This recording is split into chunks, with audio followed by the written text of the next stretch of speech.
This has been the worst winter of my life. I have recorded more nights in the teens this year than in the last 7 years combined, plus my all-time lowest temperature ever of 9.7 degrees. Up until now, the lowest I ever recorded was 14. It's not even close. As a result, I am expecting a boatload of dead fruit trees this year, and I think the only thing that won't make things worse, the only saving grace, is that I haven't pruned a single tree in my yard. A potentially devastating mistake so many gardeners make is they rush outside and prune their fruit trees as soon as they become dormant in late fall, early winter. The canopy and the mass of the tree itself is actually protective against cold damage. So you should wait until the worst of the winter passes, because when you cut that tree back, it actually exposes the parts to more cold damage. And if you leave your tree unpruned and you get some cold damage, well, it's no big deal to then cut off that growth. You were going to prune it back anyway.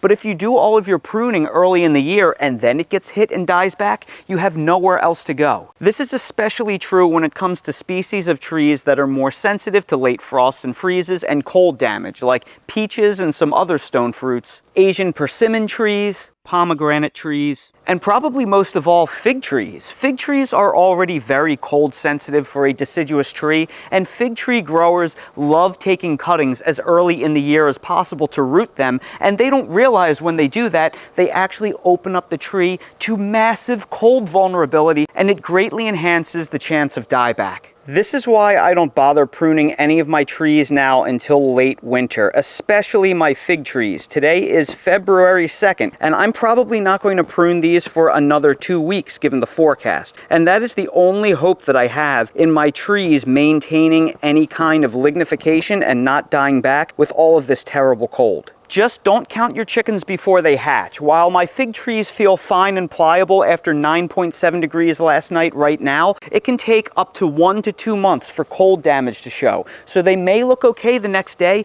but in oncoming weeks, you may see them dying back on you. So wait until the worst of winter has passed before you prune your deciduous trees. You will be glad you did. But despite this record cold, I just up-potted all of my early tomato and basil plants. You cannot let the weather in early February dictate your plans for late March, early April. You have to assume that spring and summer is going to arrive at the same time. So just because you're having a bad late winter doesn't mean you should delay your plans. And that's today's 2-minute garden tip. If you're new to the channel, please consider subscribing and hitting the bell to receive new video notifications, and check out our Amazon storefront and spread shop in the video description for a list of the gardening products I use and awesome custom designed apparel and other gear. Your support is greatly appreciated.